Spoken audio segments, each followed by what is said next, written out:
Hello everyone, আশা করি সবাই ভালো আছেন। আজ আপনাদের জন্য আমি নিয়ে এলাম শাক পাতার পাকোড়া। বিকালের নাস্তা ঝটপট তৈরি করে নিতে পারেন এই পাকোড়া।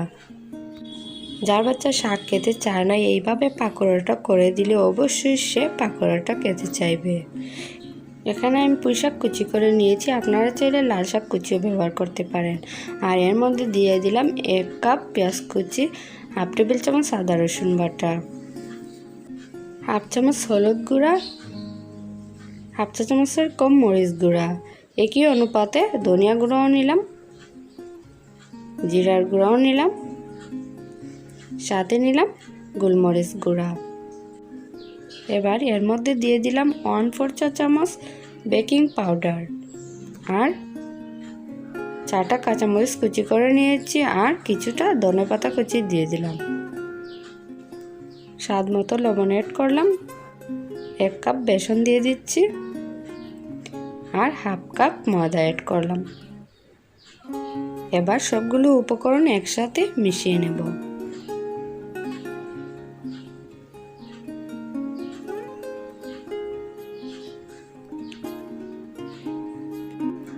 কিছুটা মাখানোর পর আমি একটি ডিম অ্যাড করব। এবার ডিমটি দিয়ে দিলাম। আবারও আমি সবগুলো উপকরণ একসাথে মিশিয়ে নিচ্ছি। এই পোশাক পাতাটা বেশিক্ষণ মেখে রেখে দিবেন না, তা না হলে পানি ছেড়ে দেয়। সাথে সাথেই ভাজার চেষ্টা করবেন। সবগুলো উপকরণ আমার একসাথে মিশানো হয়ে গেছে। এবার আমি ভাজতে চলে যাব। চুলোয় একটি প্যান বসিয়ে দিলাম, এর মধ্যে পর্যাপ্ত পরিমাণ তেল দিয়ে দিচ্ছি। তেলটি গরম হয়ে আসলে একে একে বড়ার শেপ করে আমি পাকোড়াগুলো প্যানে দিয়ে দিচ্ছি।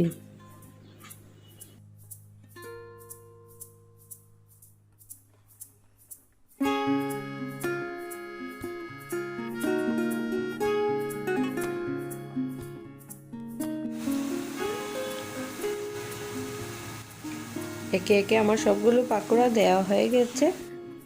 এবার আমি মিডিয়াম আঁচে এই পাকোড়াগুলো ভেজে নেব। অবশ্যই মিডিয়াম আঁচে ভাজবেন, তা না হলে ভেতরটা কাঁচা রয়ে যাবে আর ওপরের সাইডটাতে কালার চলে আসবে। এবার আমি এগুলোকে উল্টে দিচ্ছি।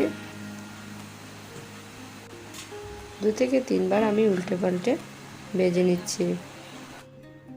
আমার ভেজে নেওয়া হয়ে গেছে। এবার আমি একটি টিস্যু পেপারের উপর তেলটি জড়িয়ে তুলে নিচ্ছি।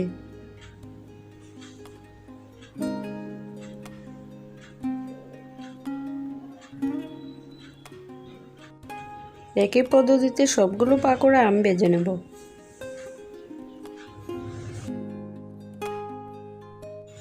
এই পাকোড়াগুলো ভাজতে বেশি সময় লাগে না, আমার 5 মিনিট সময় লেগেছে। পাকোড়াগুলো হয়ে গেছে। এবার আমি টিস্যু পেপারে তুলে নিচ্ছি।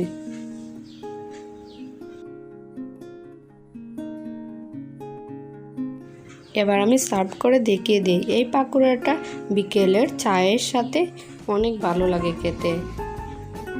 আপনারা সস দিয়েও পরিবেশন করতে পারেন। আশা করি আমার এই পাকোড়ার রেসিপিটা আপনাদের ভালো লেগেছে। ভালো লেগে থাকলে লাইক দিবেন, কমেন্ট করবেন, সাবস্ক্রাইব করবেন।